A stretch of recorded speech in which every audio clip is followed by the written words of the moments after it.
Te damos gracias por la oportunidad que nos das de seguir aprendiendo más de tu palabra a través de estos estudios que estamos tomando a lo largo de esta semana. Ayúdanos a seguir creciendo en el conocimiento de tu palabra, porque es ahí donde tenemos que recurrir en cualquier situación, prueba, circunstancia.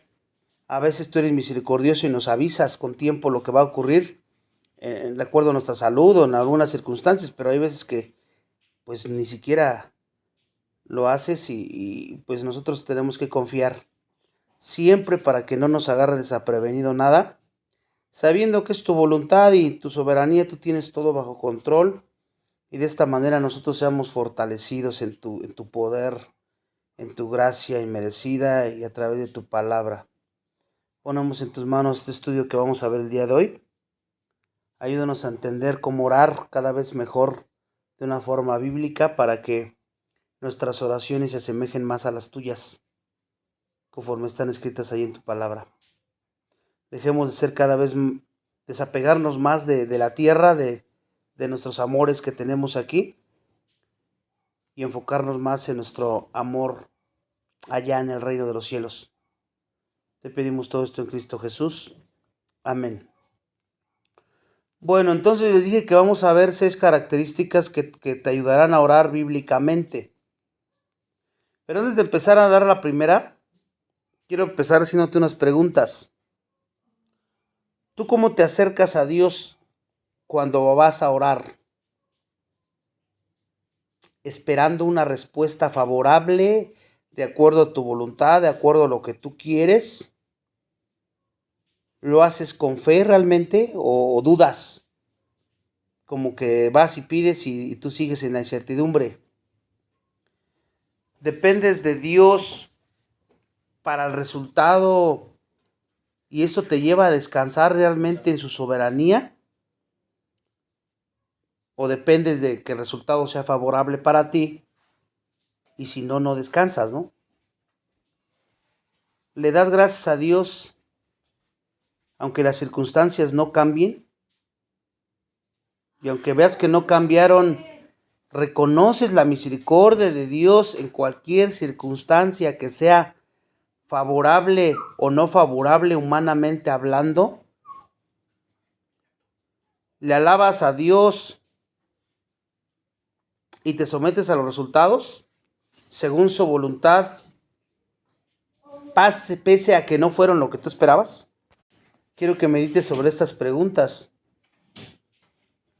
¿Qué significa orar? Bueno, la oración básicamente es hablar con Dios, hermanos. Hablar con Dios, te expresas con Él. Entonces la oración no es meditación o reflexión pasiva. La oración es dirigirse directamente ¿a quién? A Dios. Entonces, es cuando tienes una comunicación del alma con el Señor que creó el alma. La oración es la forma principal que tiene el creyente en Jesucristo para comunicar nuestras emociones, nuestros deseos con Dios y también pues para tener comunión con Él. Y todo eso vino a través de Jesucristo. Entonces, la oración es la forma en la que el cristiano se comunica con Dios, ¿verdad? Pero fíjate, a veces ahí está el problema, porque cuando tú te acercas a orar, a hablar con Dios, lo puedes hacer superficialmente, lo haces emocionalmente, lo haces sentimentalmente, o lo puedes hacer egoístamente pensando primero en lo que a ti te conviene más, tu voluntad primero, la que sería mejor para ti, y no la de Él. Y ese es el enfoque muchas veces cuando oramos, esa es la realidad. Y con demasiada frecuencia pierdes de vista lo sencillo, pues que debería de ser orar. Si lo haces, porque hay quienes no lo hacen, no acostumbran a orar. Y a veces cuando lo haces, lo puedes hacer en un enfoque terrenal, egoísta, carnal, Y eso es porque te falta conocer a Dios y su palabra. Tu conocimiento de Dios es muy precario, el de la Biblia, y por eso sigues pidiendo egoístamente. Porque de acuerdo a tu conocimiento que tengas bíblico, va a ser tu enfoque y tu forma de orar.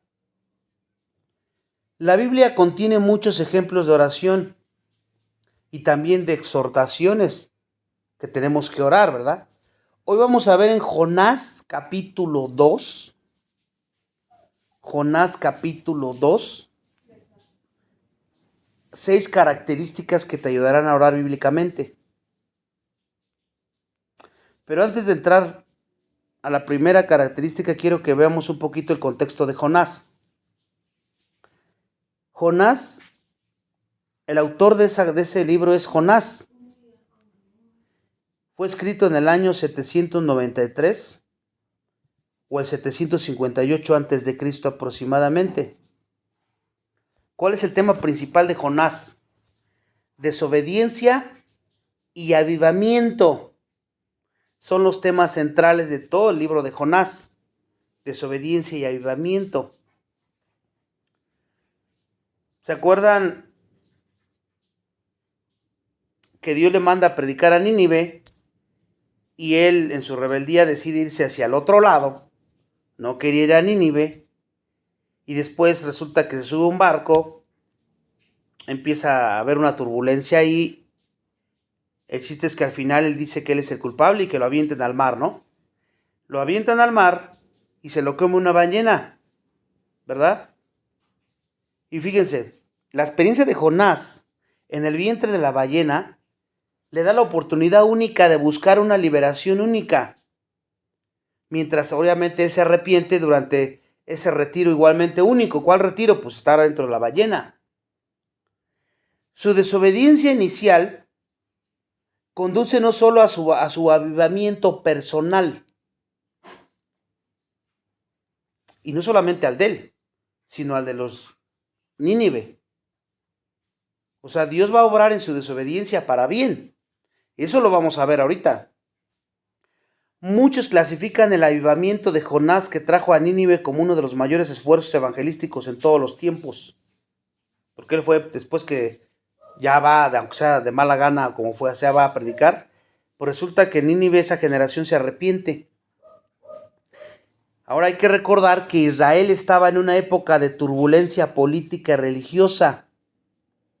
La desobediencia de Jonás refleja el desafío que enfrentan muchos creyentes, tú y yo, por ejemplo, cuando se te llama a cumplir una tarea que a veces se te resulta incómoda o peligrosa en tu propia opinión, en tu propia naturaleza humana.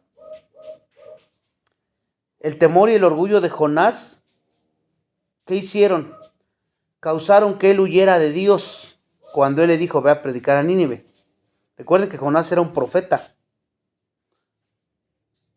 Él no deseaba ir a Nínive a predicar el arrepentimiento a la gente como Dios le había ordenado. ¿Por qué?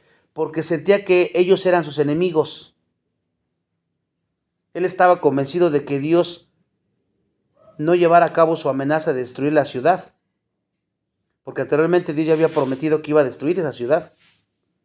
Nínive era la capital de los asirios, los que después conquistaron a las tribus del norte.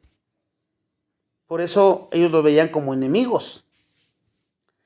Fíjense, en vez de ir a predicar a Nínive, se fue en un barco para Tarsis, que estaba en la dirección opuesta.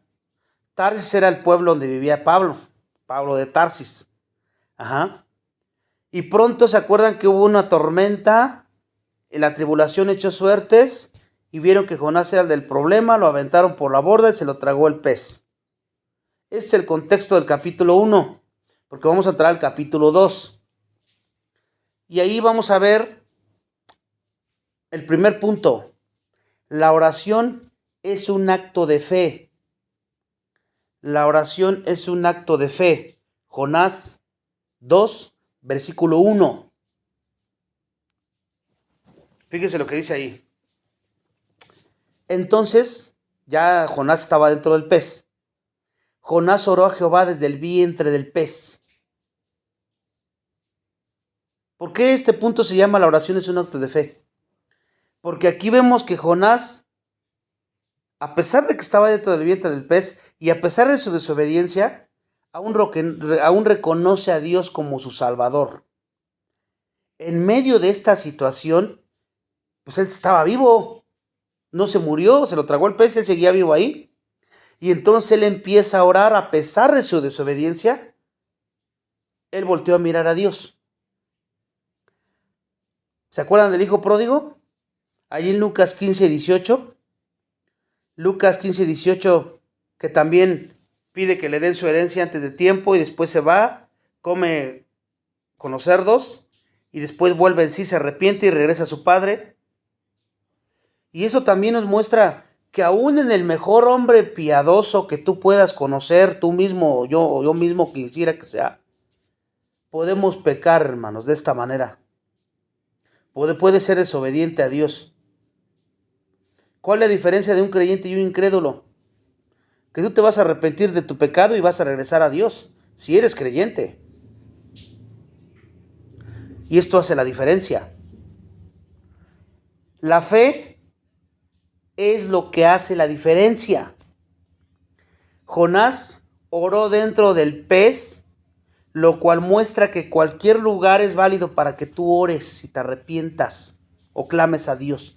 Cualquier lugar, en cualquier circunstancia, cualquier situación. ¿Cuántas veces te ha pasado esto a ti? La Biblia es clara en muchas cosas que debes de hacer, ¿verdad?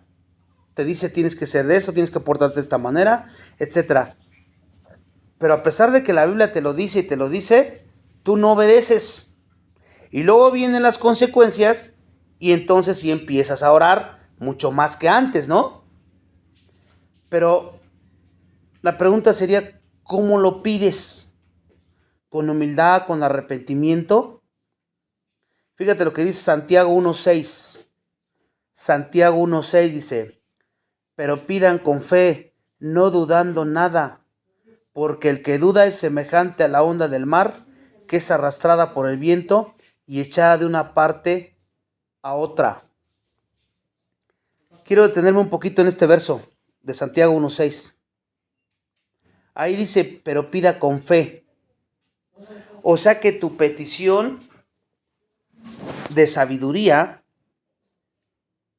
debe hacerse como cualquier otra petición. ¿Cómo se hacen todas las peticiones? Tienen que hacerse con fe. ¿Y qué significa eso? Sin dudar en la habilidad o deseo de Dios de darnos su sabiduría. Entonces, considero que lo primero que tienes que ir a acercarte al trono de la gracia, pedir sabiduría, para que puedas aplicar tu fe de acuerdo a como Él pide. Pero a veces no pedimos sabiduría, pedimos otras cosas, egoístamente, en una forma sentimental, emocional, pero no vamos a recurrir pidiendo sabiduría. Ahora, esto muestra el tipo de corazón que necesitamos tener cuando buscamos la sabiduría de Dios en las Escrituras. Porque si estamos estudiando las Escrituras, hermanos, hermanitas, es porque estamos buscando la sabiduría de Dios. ¿Para qué? Pues para que tú obedezcas, para que tú sepas cómo responder, cómo orar, cómo vivir. Un corazón que cree en la palabra de Dios y que cree que Dios te sigue hablando hoy día. Así es lo primero que te tienes que acercar de esa manera a Dios, con esa fe. Y luego dice ahí Santiago, no dudando nada, no piense pues que tal haga que recibirá cosa alguna del Señor. O sea, si tú te acercas a Dios dudando, el que duda está falto de fe. Y un creyente así no debería de esperar recibir cosa alguna del Señor. Porque esa falta de fe y confianza en Dios también muestra que no tiene fundamento. No tiene fundamento tu fe y tu confianza entonces. El ser inconstante en todos tus caminos, que eres semejante a la onda del mar, que es arrastrada por el viento, como dice ahí, significa que el hombre o la mujer que no está completamente persuadido de que realmente si tú pides vas a recibir, porque la Biblia dice el que pide recibirá. Si tú no estás convencido de eso, eres semejante a una ola del mar que está en un estado de agitación continuo. ¿Has visto una ola del mar cómo está en un estado de agitación continuo y el viento es el que la lleva para donde quiere, ¿verdad? La echa para una parte, la echa para otra y ella se deja llevar. Así eres cuando pides sin fe. Ahora, si tienes la esperanza, la fe, pues esa esperanza te va a levantar. Pero luego te puede hundir la desesperación, ¿verdad? Depende qué es lo que esté más influenciado en tu vida, en la roca o en la arena, por decirlo de esa manera. La esperanza te levanta o te hunde la desesperación. Cuando dice la onda del mar ahí en Santiago, es una descripción adecuada de quien se ve obstaculizado por la incredulidad y las dudas. O sea que tu obstáculo es tu incredulidad y tus dudas que pudieras tener en ese momento. Y la verdad es que son innecesarias, hermanos. Estoy hablando a creyentes. La onda del mar no tiene descanso, ¿verdad? Porque el viento sopla y está la onda, no descansa. Y lo mismo ocurre con el creyente que duda, que se acerca a Dios dudando. La onda del mar, ¿cómo es? Es inestable, nunca es estable. Pues así es también tú si te acercas a Dios dudando. Eres alguien inestable. La onda del mar es impulsada por los vientos, ¿no? Pues también así es el creyente que se acerca a Dios y que se acerca dudando, va a ser impulsada por los vientos de su desesperación, de su tristeza, de su dolor, de su depresión, etcétera, etcétera. Y luego dice, el hombre de doble ánimo es inconstante en todos sus caminos. Está en este contexto que te estoy diciendo, porque pedir a Dios, pero si tú le pides dudando de alguna manera la que tú quieras, muestra que tú eres una mujer y un creyente, una mujer hombre de doble ánimo. Si no tuvieras fe, si no tuviéramos fe, entonces ni siquiera pediríamos, ¿verdad? Pero si no tuviéramos incredulidad, pues entonces no dudarías. Entonces, ¿sabes? Puedes tener fe, una fe débil, que pides, pero también con un cierto grado de incredulidad, porque estás pidiendo dudando. ¿Y cómo? ¿Por qué se ve eso? Porque te sales del trono de la gracia y en vez de dejarle tus cargas, tú te sales con otras cargando. O sea, no cambia tu situación emocional de tu corazón, tú sigues igual, porque sigues dudando de Dios. Estar a mitad del camino entre la fe y la incredulidad, hermanos, eso es ser un cristiano, una cristiana de doble ánimo. O le crees a Dios o no le crees a Dios. O confías en Dios o no confías en Dios. Decídete. No puedes estar ahí en medio de doble ánimo. Doble ánimo significa dos almas. ¿Y qué significa dos almas? Que tengan en ese sentido. Bueno, el hombre de dos almas tiene un enfoque en la tierra, pero también un enfoque en el cielo. O sea, estás entre dos. No tiene la mirada puesta en las cosas de arriba al 100%. Ni tu prioridad son las cosas de arriba. Tú estás dividido o dividida en dos. Y estás allá y estás acá. Tienes dos amores y no sabes cuál decidirte. Tú quieres asegurar los dos. Dices, no, yo quiero asegurar allá, pero también quiero asegurar las cosas de acá abajo. Mi familia, las situaciones, todo quieres asegurar. Pero, o sea, en ese sentido tú quieres asegurar todo. No quieres renunciar a la tierra, pero tampoco quieres renunciar al cielo. O sea, yo sí creo en Dios, quiero que Él le creo, quiero estar con Él y todo, pero al mismo tiempo yo quiero que acá abajo estén las cosas como yo digo también. Eres de doble ánimo. El hombre que vino a Jesús y le dijo, ¿se acuerdan? En Marcos 9:24. Marcos 9:24, que le dijo, Señor, yo creo, ayuda a mi incredulidad, le dijo. Este hombre no era de doble ánimo, Quiero aclararlo y quiero explicarlo aquí. Porque este hombre que él quería creer y declaró lo que creía, su fe era débil, como a veces te puede pasar a ti, a mí. Puede que no seas de doble ánimo como este hombre, por eso examínate. Simplemente era su fe débil. Nada más era eso, no estaba su fe teñida de la duda. Es que no sé si sí o no. O sea, él sabía lo que era, simplemente que él quiero creer, yo sé lo que creo, pero soy débil. Reconocía su debilidad. Te pregunto, ¿crees que Dios puede darte sabiduría? ¿Y que lo harás si se lo pides? Pues todos me van a decir que sí. No, sí, yo sí creo que Dios me da sabiduría. Entonces, ve de inmediato a Él y dile, Señor, esto es lo que necesito. Especifica tus deseos, cualquiera que tú quieras. Declara tu condición exacta en la que estás o en la que están las circunstancias. Preséntale todo el caso ante Dios con tanto orden como si estuvieras contando una historia a un hermano, a una hermana que sabes que está dispuesto a escucharlo. Así hazlo con Dios. Y acércate a Él como si lo hicieras con este hermano, con esta hermana, que sabes que está preparado para ayudarte. Así es lo mismo con Dios. Así debería de ser. Y entonces tú puedes llegar a decir, Señor, esto es específicamente lo que creo que quiero.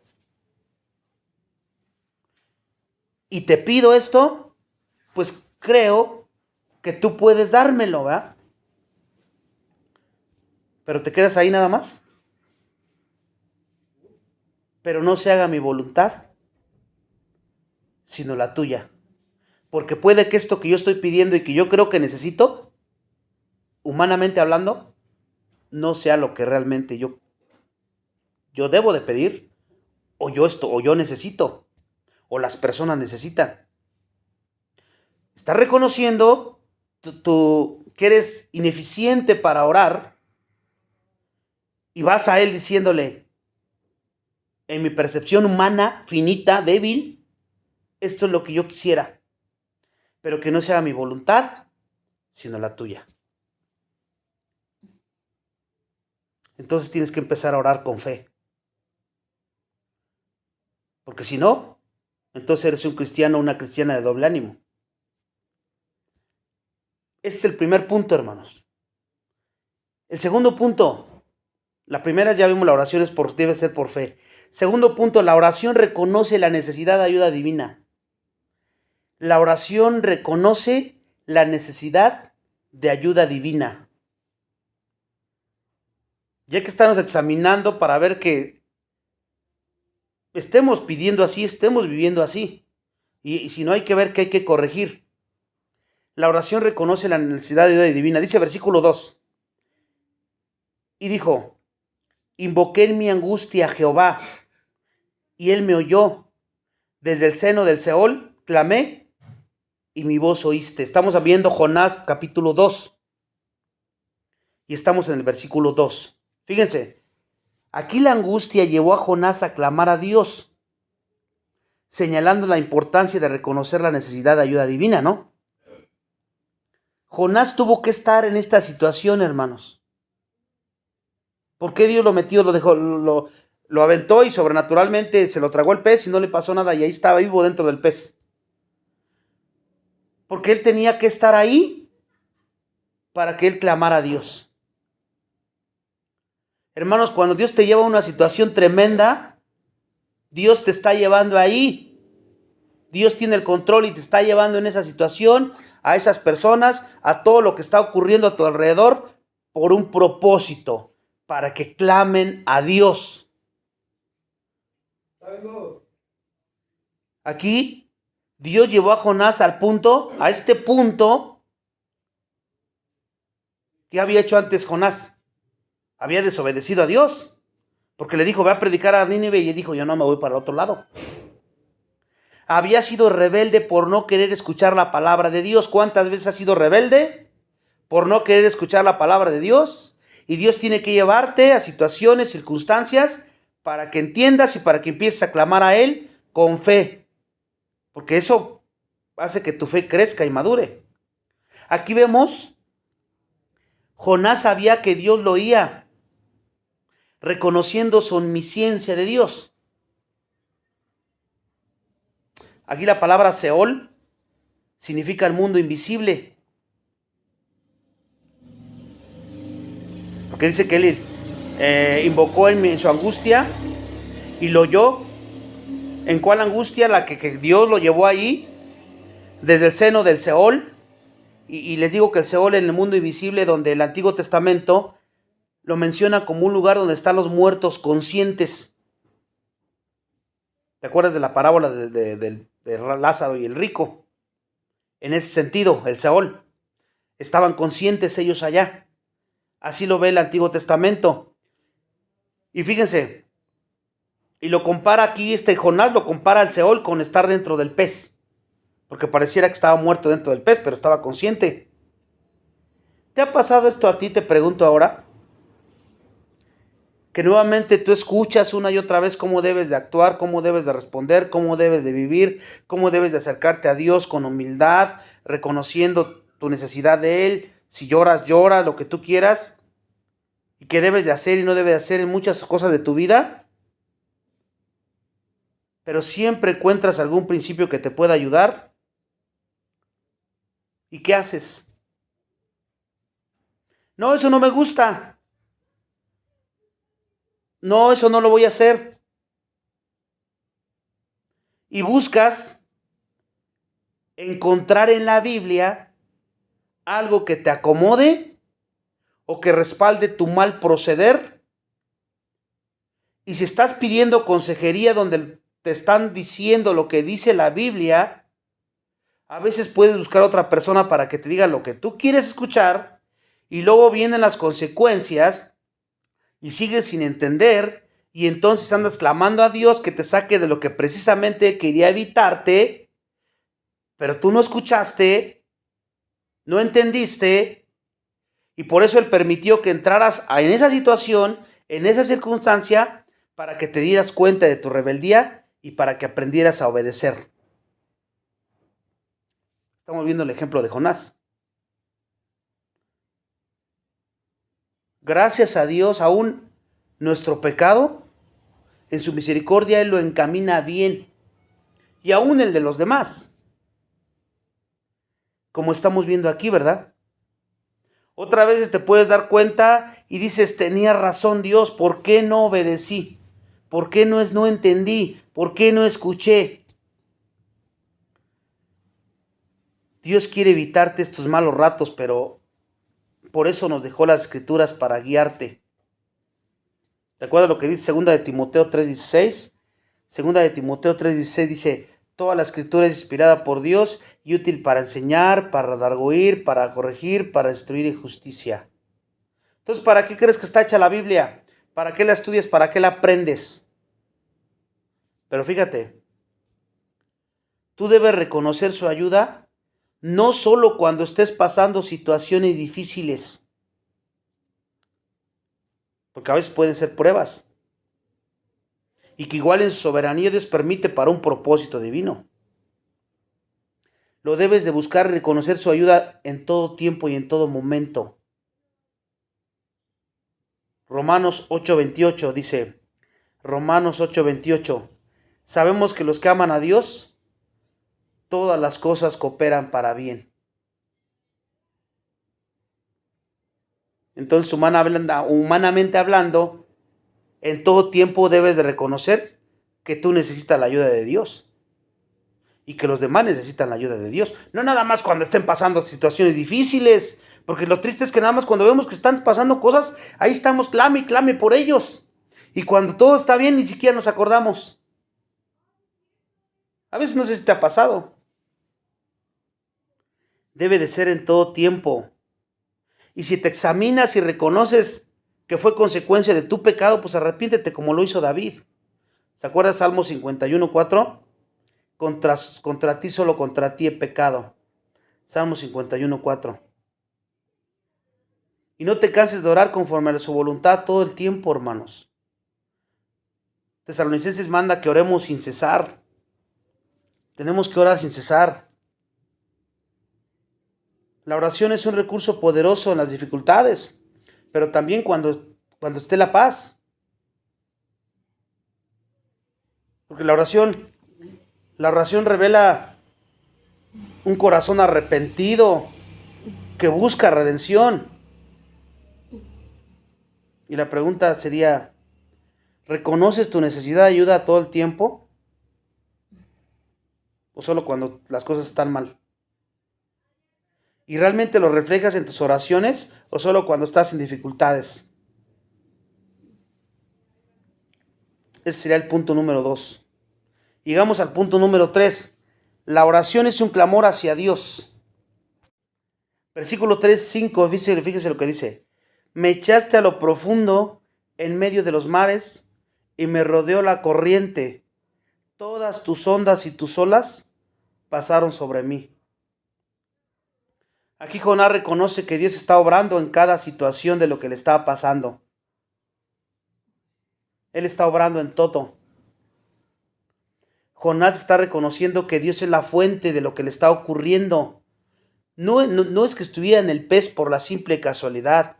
Cuando tú vivas situaciones familiares en ti, en tu vida, en tu salud, lo que tú sea, no son simples casualidades. Dios es la fuente y Dios está obrando en cada situación. ¿Te acuerdas de Job? Pues algo parecido, ¿no? Pero a diferencia de Job, Jonás estaba sufriendo las consecuencias de su rebeldía, obviamente.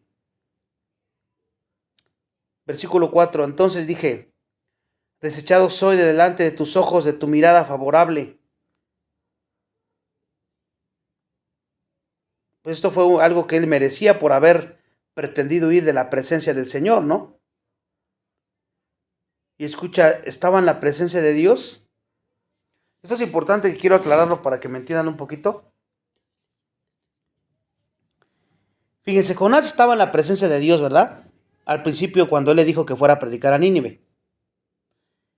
Pero en ese momento, la presencia de Dios era una carga para él. ¿Por qué? Porque le estaba pidiendo algo que él no quería hacer. Y por eso lo veía como una carga.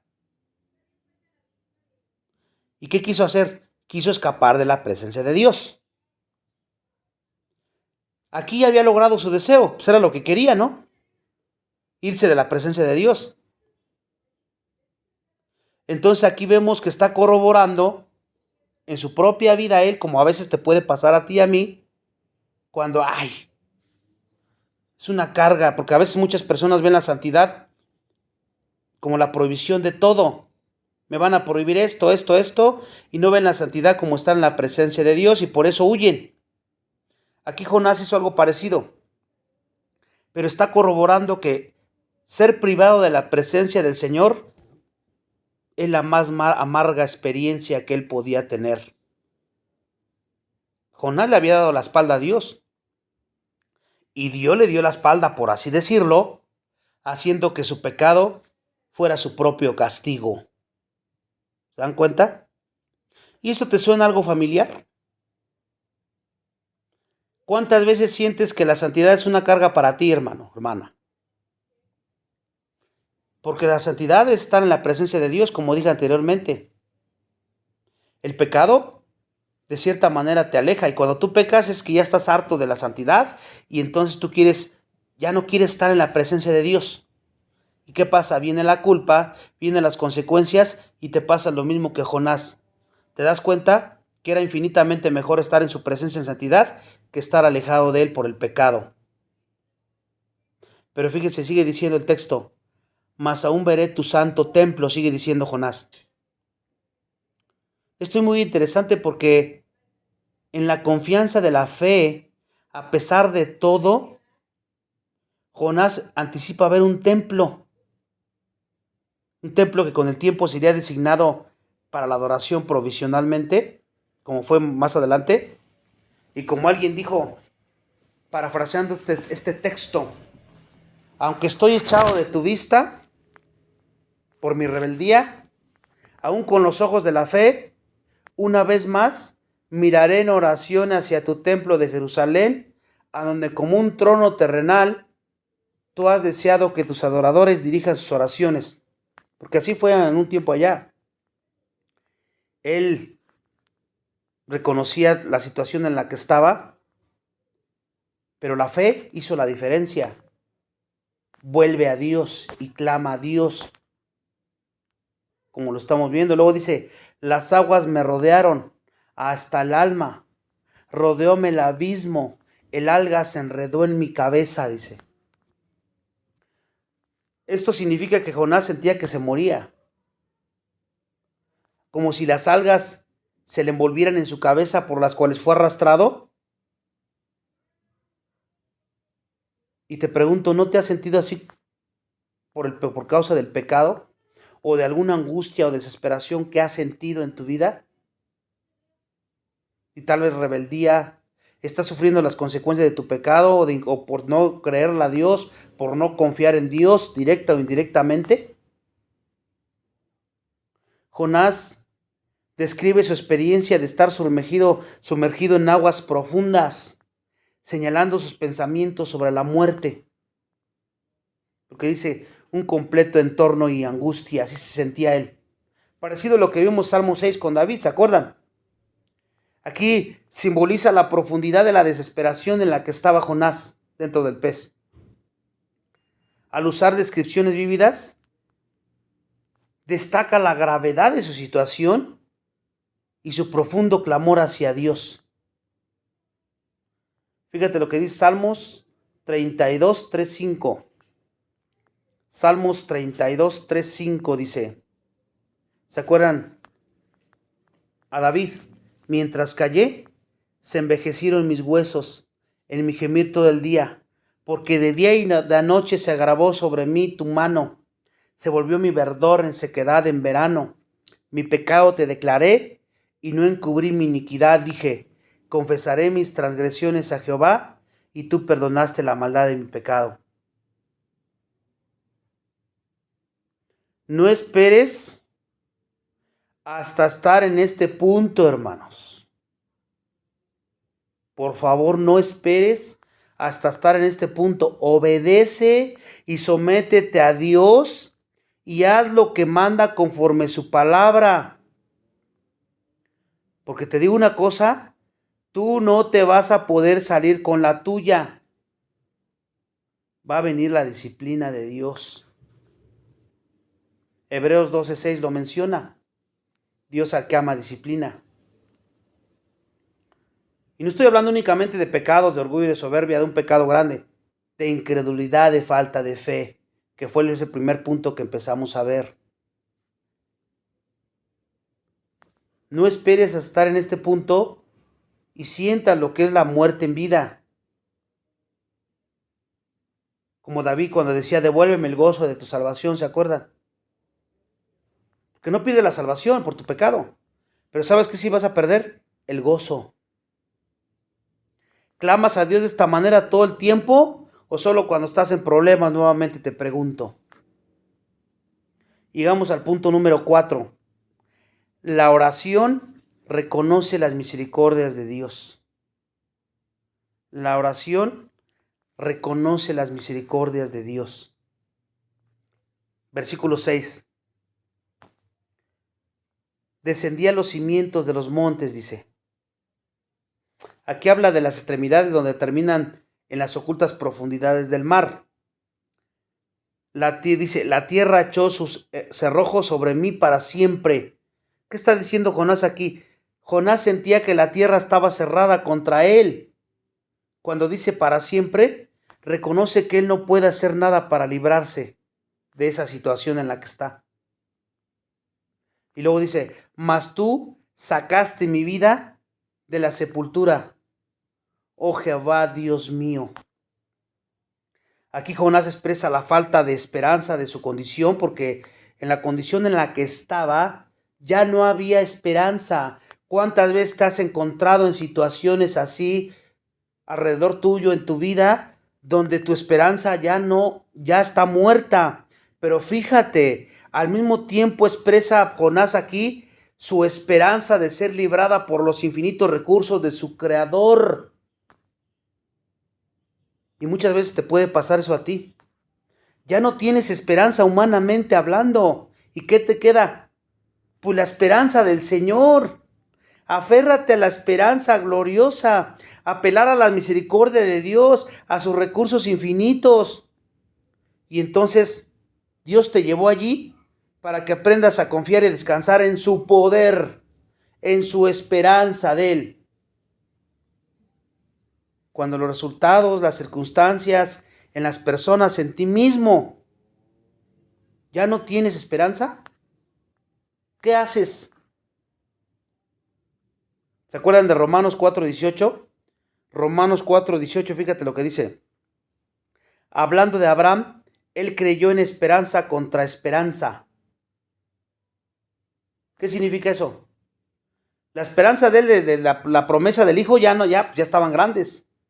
Esperanza humana ya no había posibilidad. Pero dice que él creyó no en su esperanza, porque esa ya no había posibilidad, contra esperanza. ¿A cuál esperanza se aferró? A la promesa que Dios le había dado,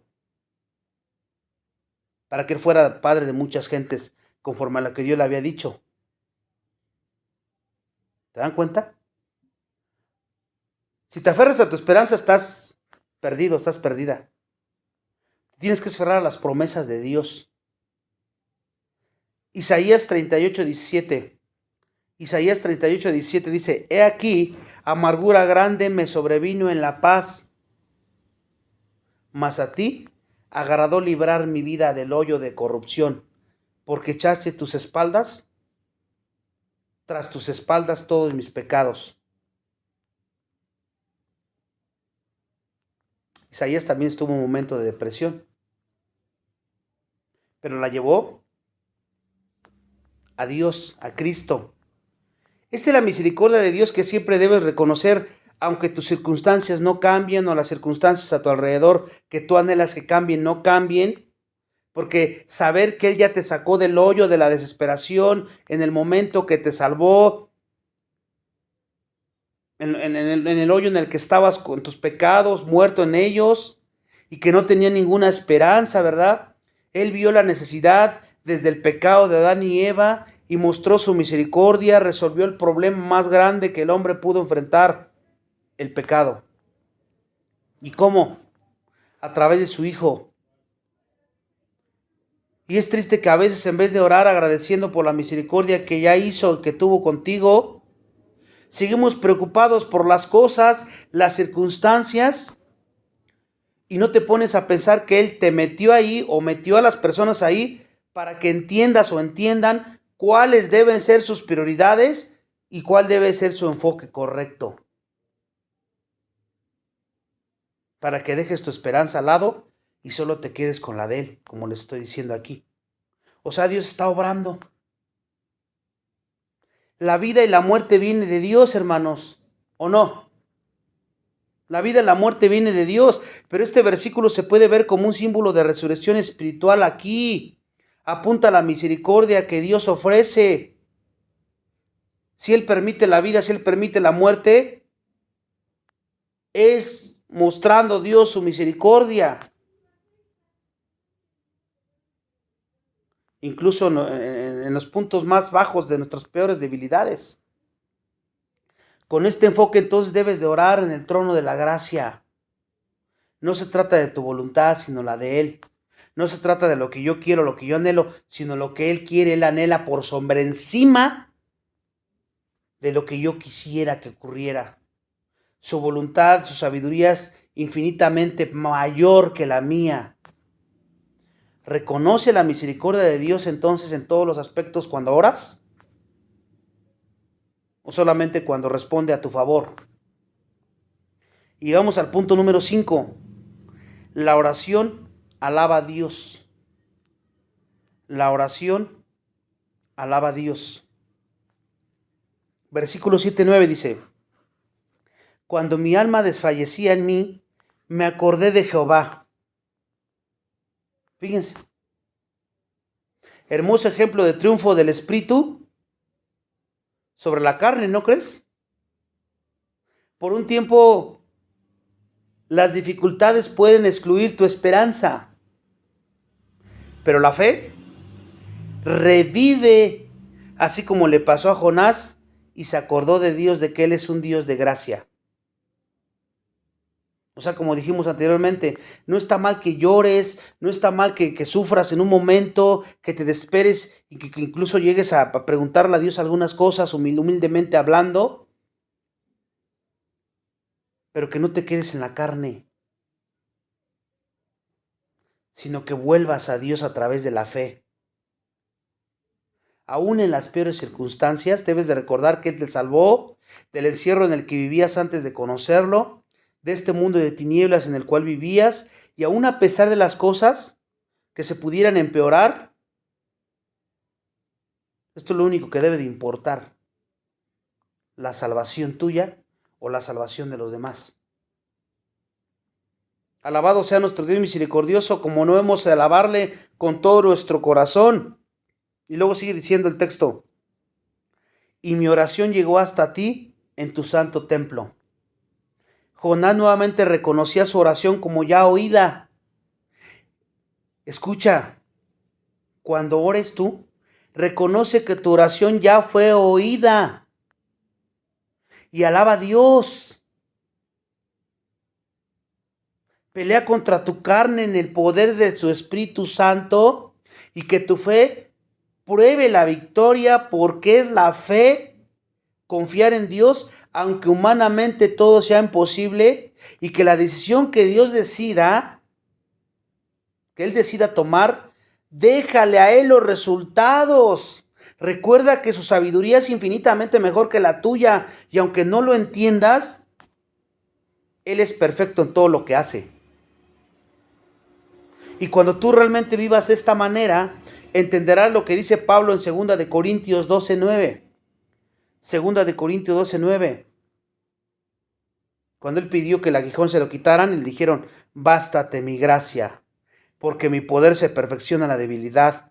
Por tanto, de buena gana me gloriaré más bien en mis debilidades, para que repose sobre mí el poder de Cristo.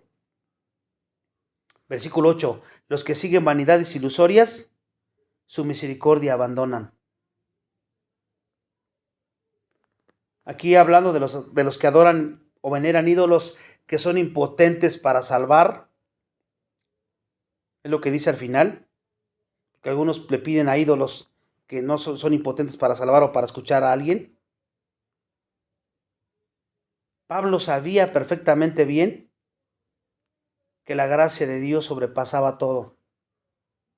Luego dice el texto ahí que estamos en Jonás: aborrezco a los que esperan en vanidades ilusorias, mas yo en Jehová he esperado. Tú esperas en el Dios verdadero, porque recuerda, los ídolos no son solo de metal, de madera, sino en aquellos que confías más que Dios mismo. Pueden ser tus amigos, tus padres, tú mismo, tus posesiones materiales, tu suficiencia, tus talentos, y sin darte cuenta, estás abandonando al Dios verdadero como lo hizo Jonás. ¿A quién recurres comúnmente, hermanos, hermana? Recuerda que el alejamiento de Dios es el alejamiento de tu propia desdicha y gozo, porque te alejas de Dios, te alejas también de la dicha y te alejas del gozo. Por eso fíjate lo que dice Salmo 59:17. Salmo 59:17. Fortaleza mía, a ti cantaré, porque eres, oh Dios, mi refugio, el Dios de misericordia. Y luego fíjate lo que dice Jeremías 2:13. Jeremías 2:13 dice: porque dos males ha hecho mi pueblo. Me dejaron a mí, fuente de agua viva, y cavaron para sí cisternas rotas que no retienen agua.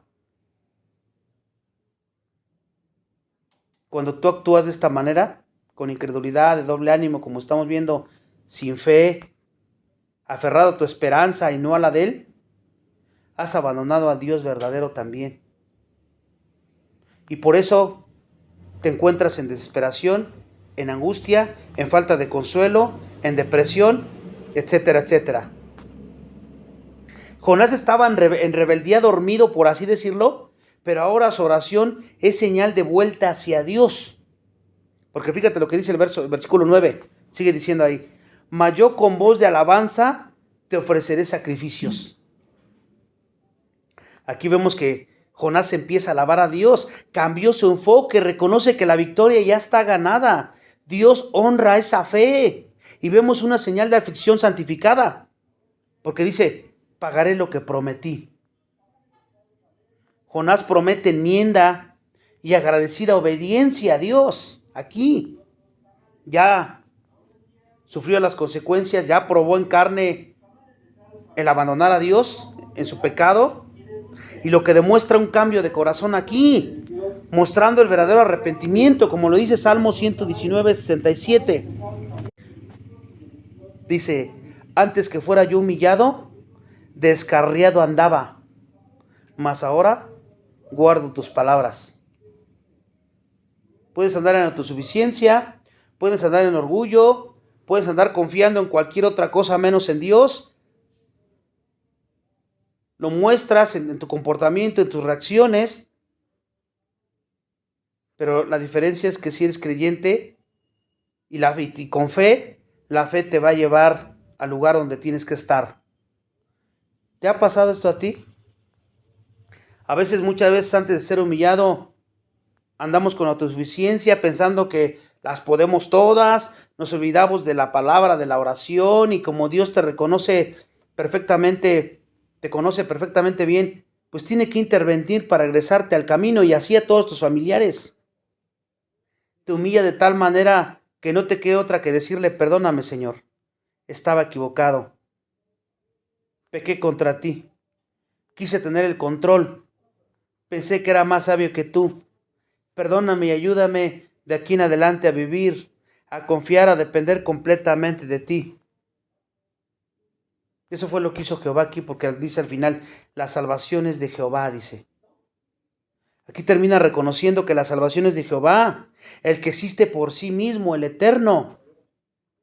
Este era uno de los tantos nombres que representaban la concepción judía de la naturaleza divina y de su relación de Dios con su pueblo, Jehová. La alabanza entonces debe ser parte de nuestra respuesta a las intervenciones de Dios.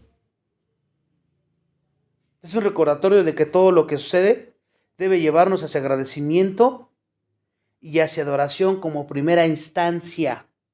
No empezar a pedir egoístamente conforme a nuestra voluntad, sino llegar agradeciendo y adorando a Dios, sabiendo que Él tiene todo bajo control y que Él ya ha escuchado nuestra oración y que va a responder en su kairos. ¿Oras alabando y reconociendo a Dios de esta manera? Llegamos al último punto. Punto 6. La oración reconoce la soberanía de Dios y se somete a ella. La oración reconoce la soberanía de Dios y se somete a ella. Versículo 10 dice: y mandó Jehová al pez y vomitó a Jonás en tierra. Así termina. Aquí vemos que la liberación de Jonás es un acto directo de Dios en respuesta a la oración del profeta. Dios es soberano en todo. Aquí vemos cómo Dios mandó al pez que lo vomitara en la tierra, ¿no? Eso nos muestra que Dios tiene el control hasta de los animales. ¿Y cuál debe ser tu respuesta aun cuando no suceda lo que pides, porque pides mal o porque no pides, como dice Santiago 4:3? Aquí Dios tuvo misericordia de Jonás. Igual hubiera podido haberlo dejado en el pez y que ahí se muriera, ¿no es cierto? Ahí pudo haberse quedado. Pero si te diste cuenta en su oración de Jonás, que él oró con fe, reconoció su necesidad de dependencia de Dios, clamó a Dios reconociendo que todo lo que le estaba pasando estaba en control de Dios. Era lo que él mismo se buscó, era lo que quería, pues ahí estaba por su pecado, aunque control de Dios, ¿verdad? Y por eso reconoció la misericordia de Dios aún a pesar de las circunstancias. ¿Y por qué estoy diciendo esto? Porque reconoces que solo Dios, él reconoció que solo Dios podría librarlo de esa situación, hermanos. Pero aunque no fuera así, Dios ya le había dado misericordia a través de su Hijo, y él empezó a alabar a Dios confiando en que el resultado dependía completamente de Dios. Al final, el resultado final de su existencia de Jonás y el tuyo y el mío ya está asegurado, y el de todas las personas. Y por último, él reconoció la soberanía de Dios y simplemente se sometió a ella a través de todo esto. No podemos escondernos de Dios. Lo que Él desea y lo que Él desea llevar a cabo a través de nosotros, lo que Él desea que suceda, a pesar de todas tus objeciones y de tus demoras, porque te manda a hacer algo y te demoras, de tus tardanzas o de tensión, porque si somos honestos a veces sabemos y decimos, ay luego, ay después, o ponemos pero para todo lo que Dios manda, porque tu enfoque no es como el que estamos viendo aquí. Efesios 2:10 nos recuerda que Él tiene planes para ti y para mí, y que Él se encargará de que nos ajustemos a ellos sí o sí. Pero fíjense, sería mucho más fácil si tú y yo, a diferencia de Jonás, nos sometiéramos a Él sin tardanza, ¿no? Escucha, Dios tiene el control sobre la creación, toda, de todo lo que acontece cada día, cada minuto, cada segundo, cada instante. Gracias a Dios que el cumplimiento de su voluntad,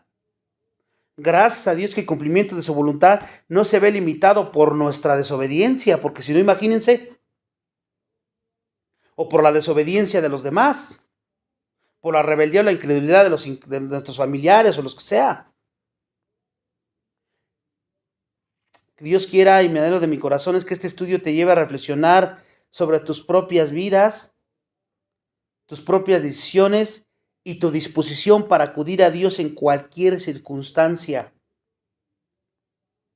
Que ores para alabar a Dios, que ese vaya tu enfoque principal, no para querer pedir cosas, pedir, sino para alabar a Dios y darle las gracias y decirle cuánto lo amas, porque Él te amó primero. Que llegues en oración a Él para disfrutar de su presencia, nada más, y contarle lo que ocurre en tu vida. Obviamente, no digo que no hagas peticiones, vas a hacer peticiones buscando su orientación, y lo más importante, que lo primero que le pidas sea sabiduría. A Dios le encanta ese intercambio con sus hijos, esa comunión, una comunión que es a través de la oración, con un corazón humillado y sometido a su voluntad, una oración que reconozca todas las características que hemos visto el día de hoy. Las últimas aplicaciones prácticas para ti que no debes de olvidar a la hora de orar es: siempre hay un camino de regreso a Dios mediante tu oración sincera. Siempre va a haber un camino de regreso a Dios cuando ores sinceramente, hermano, hermana. La historia de Jonás resalta la naturaleza misericordiosa de Dios, porque Dios está dispuesto a escucharte y responderte incluso cuando te desvíes del camino o cuando lo estés haciendo mal. ¿Te das cuenta? Tienes que aprender que el arrepentimiento es clave para la restauración. Confesar tu desobediencia y buscar una relación renovada con Dios es vital. Hemos hablado del estudio de la palabra, que es importantísimo para que crezcas, y no habíamos hablado mucho sobre la oración. Ahora nuestro enfoque es ese, pero es orar todo el tiempo, no solo cuando las cosas estén mal. Y yo deseo que incluso estando en situaciones desesperadas, tú puedas confiar en que Dios tiene un plan perfecto y un propósito perfecto para tu vida. Solamente obedece. Es todo lo que Dios pide. Obedece. Predicando el evangelio, orando por los perdidos con oraciones evangelísticas, y lo demás Él se encargará, porque a Él nada se le ha salido de las manos ni se le saldrá jamás. Vamos a orar. Padre, te damos gracias por la oportunidad que nos das de aprender todas estas características para orar. La verdad es que examinándonos nos hemos quedado cortos, hemos fallado. Perdónanos, por favor. Ayúdanos a poder experimentar cada una de estas maneras de orar, siempre confiando, regresando a ti, humillados ante tu presencia, reconociendo tu soberanía, reconociendo nuestras debilidades, mostrándonos auténticos, sabiendo que tú sabes lo que somos. No necesitamos aparentar nada. No permitas que nos quedemos en ese estado de debilidad, sino que siempre nuestra fe nos vuelva a ti, en arrepentimiento, en agradecimiento, reconociendo que tú eres un Dios perfecto y que tu sabiduría es perfecta, y que eso nos traiga gozo, paz, contentamiento, descanso en nuestras almas, porque en sí mismos somos muy débiles. Ayúdanos a seguir creciendo, ese es el propósito de todo esto. Nos ponemos en tus manos en esta noche y seguimos orando por las peticiones de todas las situaciones que están aconteciendo en nuestra vida, a nuestros hermanos y a nosotros, agradeciéndote por lo que tú decidas, por lo que tú desees, por lo que sea tu voluntad. Que entendamos eso y que aprendamos a descansar en ti. Y que siempre, como dijimos, llegar y decir: esto es lo que yo quisiera, Padre. Si estoy mal, perdóname. Si estoy pidiendo egoístamente, perdóname. Porque a veces tenemos la mirada muy corta y siempre miramos primero por nosotros o por lo que les conviene más a nuestras familias, y nos ponemos por encima de tu propia voluntad. Reconocerlo y decirte: perdóname, que no sea mi voluntad sino la tuya. Y de esta manera predicar el evangelio para que muchos más lleguen a este mismo sentir y puedan descansar como nosotros, a través de conocerte y de descansar en nuestras oraciones. Te pedimos todo esto en Cristo Jesús. Amén.